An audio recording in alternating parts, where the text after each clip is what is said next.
All right, awesome. Well, everybody, welcome to today's Technical Tuesday Zoom.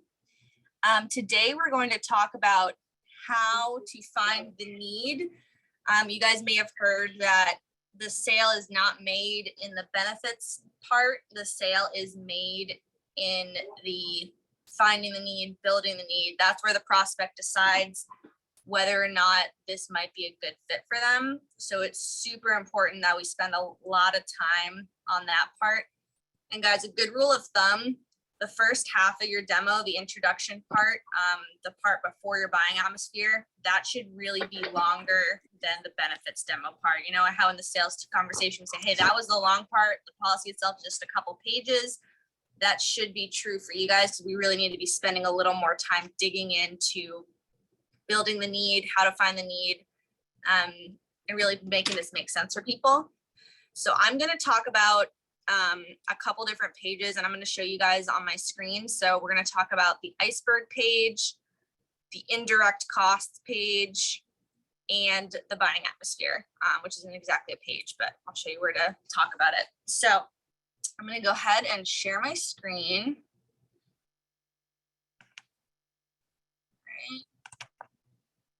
Perfect. Okay. So, let's say we get into our demo, we're going, we mentioned the stats really quick, whatever. And then you say, hey, Mrs. Jones, this is the most important page I'm going to show you. If this part makes sense, then the rest of it's going to make sense. So health insurance, hey, could y'all mute your phone? Thank you so much. Okay, awesome. So guys, on the direct indirect cost page, quickly mention their health insurance. Hey, so the direct cost is what health insurance covers. You probably have really good health insurance here, right? Nodding your head. Maybe be like, yeah, it's great, or yeah, it's okay. And be like, okay, cool. Who do you have? Whatever. Mention that briefly. And then the indirect cost page could be like, sweet, we have nothing to do with your health insurance or the direct costs. We help you with your indirect costs. Do you know what I mean by indirect costs? And guys, the biggest, most common answer you're going to get is either people saying, I don't know, or people just reading off the page and saying, it's what your health insurance may not cover. And that's not quite the answer we're looking for. We need to dig in a little bit deeper to that. But here's the thing, you guys, do not just tell them the answer, because a prospect is going to believe about half of what you say, and they're going to believe almost 100% of what they say. So we need to have them come up with it so that they see the point you're trying to make. So if you get to that question and they tell you, I don't know, and you just go ahead and be like, well, you probably have a mortgage and bills and childcare, and you're letting them off the hook, and they're probably not going to buy anything from you guys, okay? So what you need to do is, pause and say, well, hey, everybody's indirect costs are different, tough to predict, whatever. What are some expenses that you would have to deal with every single month if you were going through cancer? Or think about it like this, Mrs. Jones, what are some of the expenses you have to pay for every single month right now? And she'll be like, oh, my bills. And you don't want to assume anyone's bills, guys. I've met a ton of people who don't have a house payment because they inherited their house or something like that, or they don't have a car payment because they don't drive. Like, there's all kinds of scenarios. So you need them to tell you what their bills are. And then, of course, you have to ask critical question one, if you got sick or hurt and couldn't work for 6 weeks, 6 months, or maybe longer, how's that going to impact you and your family financially? If you're talking to a business owner, say that a little bit differently, because most business owners think that they're too rich to care, basically. But be like, hey, listen, so God forbid you were to get diagnosed with cancer and you couldn't show up and run your business for 6 months to a year. How's that going to impact your business, but more importantly, your family? Just making sure you ask that question and then sitting there in silence. It's okay for there to be pauses in your demo of silence where you're waiting for them to speak, waiting for them to answer your question. We don't need to be too quick to just jump in and answer it for them if they've gone like 0.2 seconds without speaking. So right on this page, guys, that's where you need to ask critical question 1 to help people understand what you mean by indirect costs. This is where we say critical question 1. And then as soon as they start listing a couple bills, get them to say at least 2 or 3, be like, hey, yeah, and what else? What else? Okay, cool. Yeah, you get the point. And then you can come over to the indirect cost page and kind of, spill the beans or whatever now that they kind of answered that question for you. So a couple different things you can say on the indirect cost page. So right here where it says lost income and savings, that's where I want to find out if they have disability, if they have, maybe they might mention they have other supplemental coverage, if they have savings, so that when we ask critical question 2 later, we're not like super blindsided. So right here when it says lost income, I'm always like, hey, if you're not working, how much are you getting paid? Most people will be like, well, I'm not getting paid. Some people will be like, well, I have short-term disability. I'm like, okay, awesome. Do you know how that works? Make sure they know that they need to be out for at least typically 2 weeks, maybe longer for short-term to kick in. And that's typically only 60% of their income. And that's not going to cut it if they've got extra medical bills. And then I'm like, usually like, hey, do you have savings? And they're like, yeah. I'm like, awesome. Good for you. Most Americans don't even really have savings. How long have you been saving up for? And they'll probably say, oh, years or whatever. And I'm hoping to go out, buy a house, or just whatever they say. Just be like, okay, gotcha. Do you think you might have to dip into that savings if you're only making 60% of your income or less on disability? Like, yeah, get them thinking about it. And then living expenses, guys, if they didn't tell you specifically as for their living expenses as one of their indirect costs, ask them. So I'm always like, so do you have rent, mortgage? They'll usually tell you which one it is. If they have a mortgage, you can kind of add on to, yeah, you probably have taxes too, right? Those aren't fun. Do you have a car payment? Oh, you own your car outright? Awesome. So you still got to put gas in your car, maintenance, stuff like that. Utilities, groceries. You got kids? Oh yeah, kids eat a lot. Oh yeah. Just kind of digging into this a little bit, because a lot of people sometimes be like, oh, I don't have any bills. Everybody has bills. That's where our money goes every month. So just helping them kind of realize this. And even if someone has amazing insurance, they still usually have a copay, a deductible. There might be medications that are really expensive. And even if they don't have those right this minute, when they're going through cancer, they probably will have medications. We know those aren't cheap. So bring that up to them right here. Be like, hey, you probably don't have every single one of these indirect costs right now. But if your income went down and these expenses went up, can you see how that might be a little bit different from where your situation is currently? And the out-of-pocket expenses, for some reason, guys, I've had so many people look at that and be like, oh, well, I don't travel that much. I'm like, no, this is not talking about like going on vacation to Greece. This is talking about like taking an ambulance or going to treatment or whatever. So just making that part clear, like we're not talking about fun travel. We're talking about the kind of travel that you don't want to do because something bad's going on. And then childcare, if they have kids, that's obvious. Daycare is like a second mortgage.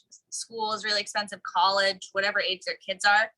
And if they don't have kids, I'll be like, hey, do you have any pets? Because let's be honest, guys, people's pets are their babies. I have cats. Cat litter is really expensive. Cat food's expensive. I know dog food's really expensive. The vet is expensive, and people love their animals. So just go right in there and be like, yeah, you're still going to take care of your dog, right? Obviously. So that's pretty much the indirect cost page. But you got to still make sure you ask a couple more questions. So when do you think most people find out about these indirect costs? And you need to wait for them to answer. Sometimes they'll say when it happens or when it's too late, or sometimes they'll say something like a very specific time frame. And then they might say something like, oh, about a month in or something like that. And just be like, yeah, after something bad happens. When they say a month in, they mean a month after something bad happens. So they're saying the right answer. They just made it a little more specific than it had to be, and that's okay. And guys, there's these 2 little questions down here so that will help you remember what questions to ask. Which of these costs would impact your family the most? Why do you say that one? It's always good if they give you a short answer, like they just say living expenses. Always good to follow that up with, why do you say that one? Or you could even say, a lot of people tell me that one, or that's the most common answer I get, but why do you say that? help them kind of realize they're not alone, they're not weird by having bills, but to elaborate a little bit.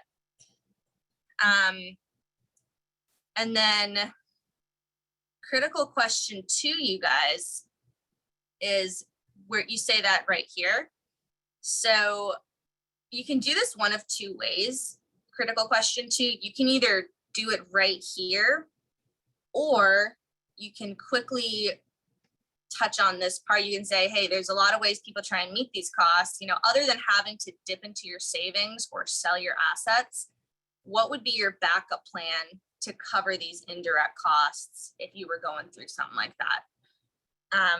And sometimes it's helpful to just show the next page so that they know what's coming, and you can say, other than savings or selling assets, because the number one answer I get if I just say, what's your backup plan? People are like, oh, I've got savings.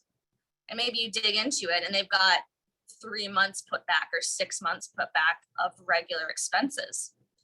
Well, guys, if you're going through cancer, is that a regular expense? If you have 6 months of regular living expenses saved up, and then you're going through cancer, how quick do you think you're going to use up those 6 months?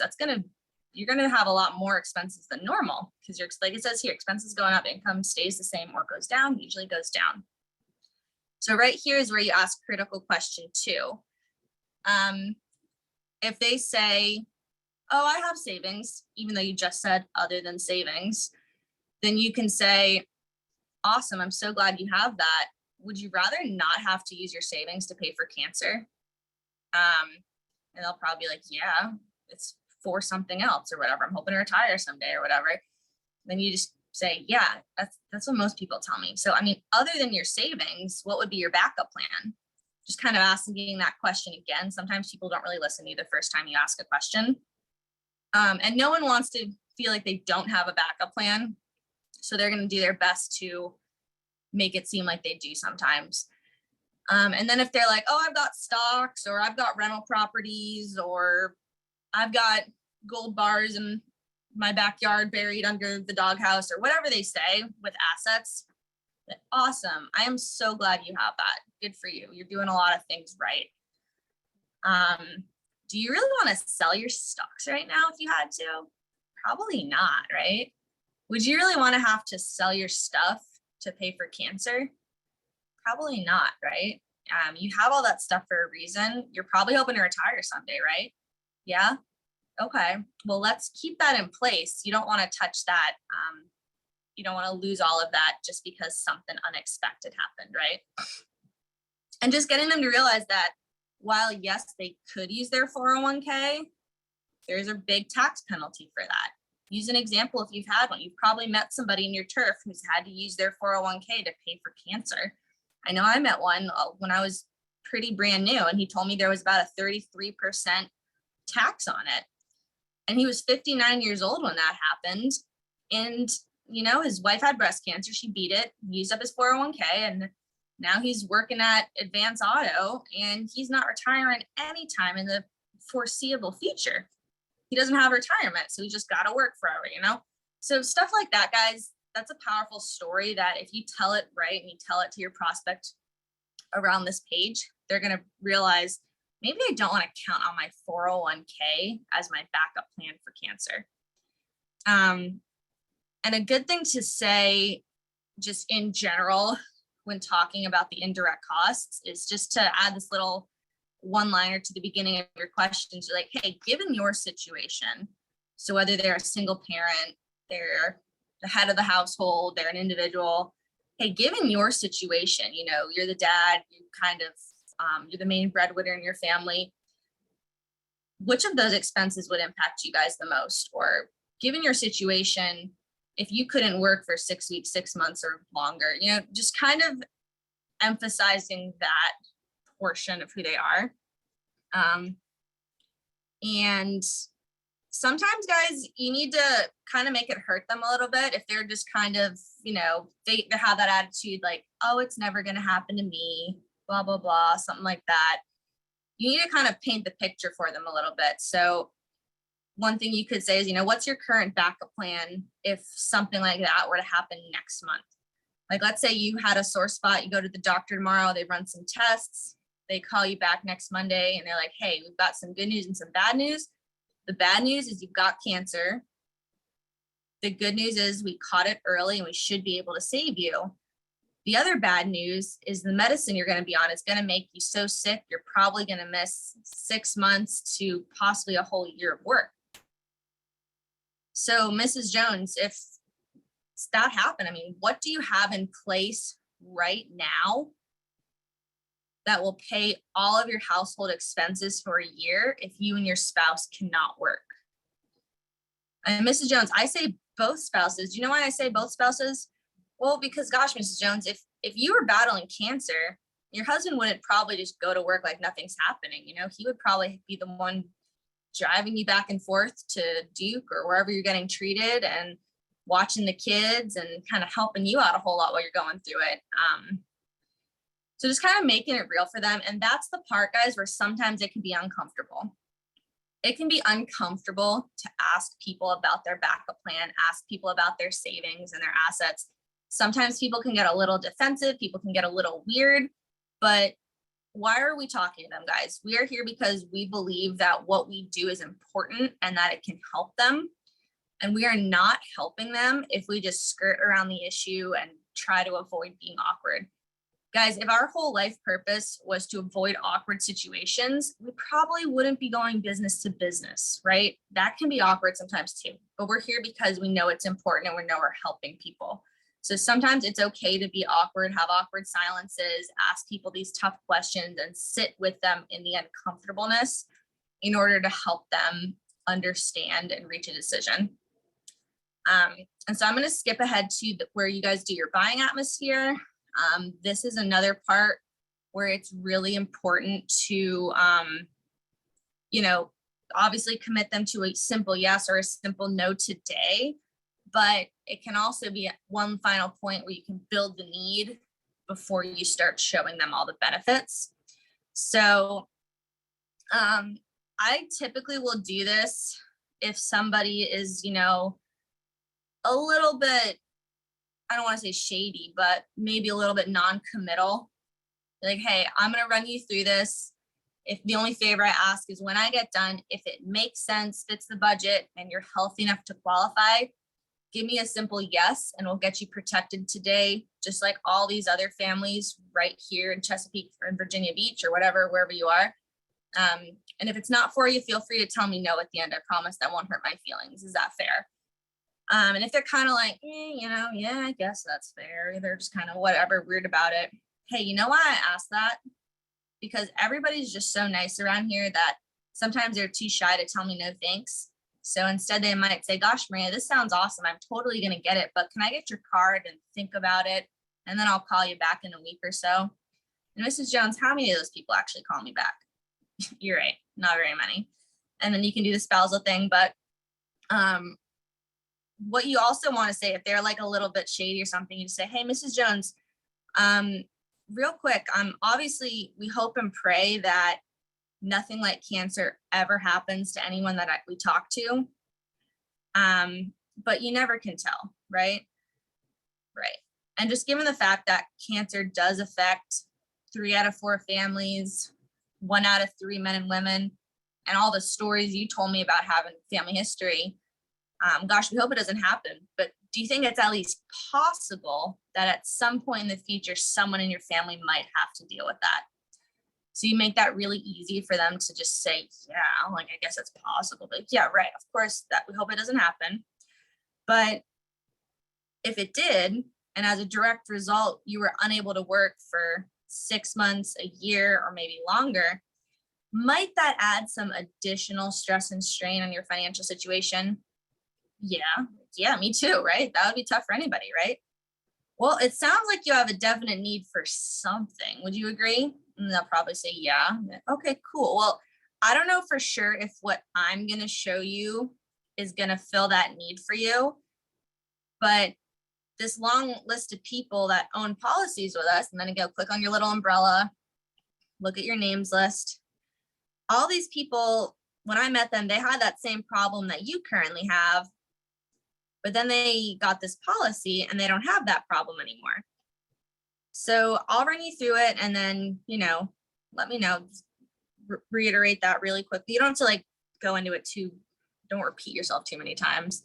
But especially if they know people on your names list, just say, hey, might there be something to this? Take a look at it. Let me know what you think. And that's just a really good way to kind of build the need again as they go into it. And then one more bonus one that I'll add, guys. So you say you go through all the benefits, this, that, and the third, whatever, show the prices, show the return of premium, and then you're getting into your transition to close.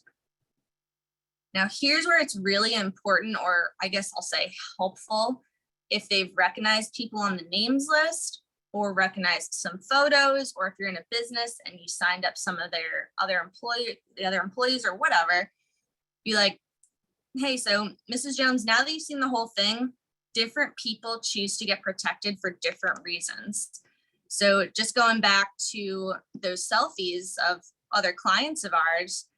So Clay got protected because, when his mom was going through cancer, he really saw how something like this could have been a good fit.